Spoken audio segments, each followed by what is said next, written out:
Human-centered design, so far, what I've understood about it is that when you design anything around a human, so it's almost the same thing as ergonomics. So you have to make sure that the person that you're designing for is able to use what you're going to design. You make sure that you think about what they want and what they need. It's when you look for the problem, you have to empathize with the person that you're trying to design whatever you need to design for. But what we've been doing here is trying to help out the recyclers. And the weird thing is when we got there, the first thing that I had in my mind is that we just need to get them jobs. But then you get there, you realize, no, actually this is what they're doing and they're actually proud of what they're doing and they are sort of content in their work. And so now you have to then design around what can we help them with? How can I make it easier for them? So our street skaters, when you go and talk to them, an insight we found there, for example, was they have a really strong sense of community. You'd go there and you'd find they have, and the strong sense of community, they don't blatantly tell you that. It's just you go and see and you'll say, oh, yo, man, I need help with this, come and help me with this. Or you'll see this guy's in charge of cooking today, this guy's in charge of security today. It's not something they necessarily tell you. Some insights you actually get from actually just seeing the environment that's going on. Some insights you get from like them telling you, like when we interviewed a lady, she was like, nah, ladies, we have a hard time. And for example, we had never thought street skaters were like women involved. And they were telling you it's a hard time for women.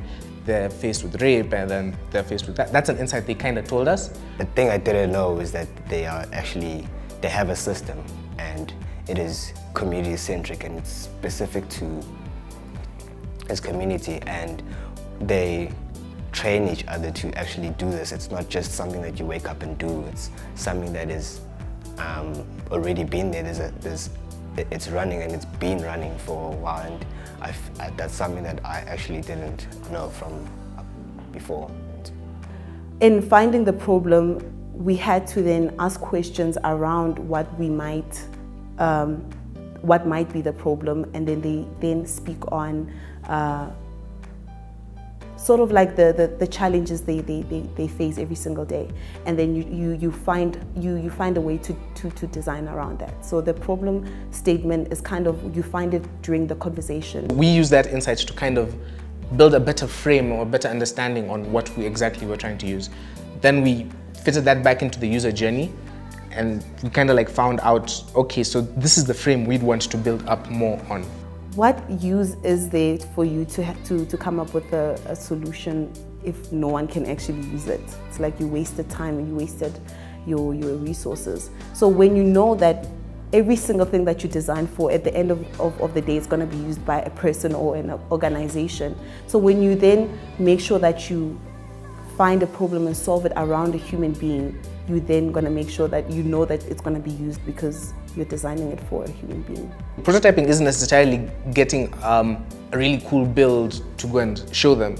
Prototyping is actually coming up with an idea or a thing that will get you the most feedback so that you can pivot and iterate again. Or if you don't need to pivot, it's just something that will get you the most feedback out of something. Yeah, I feel like dropping out of school because it has been so amazing. Like the one thing is that every time you sit in class and you listen to all these things that they feed you, it's always like, okay, how then do I apply this?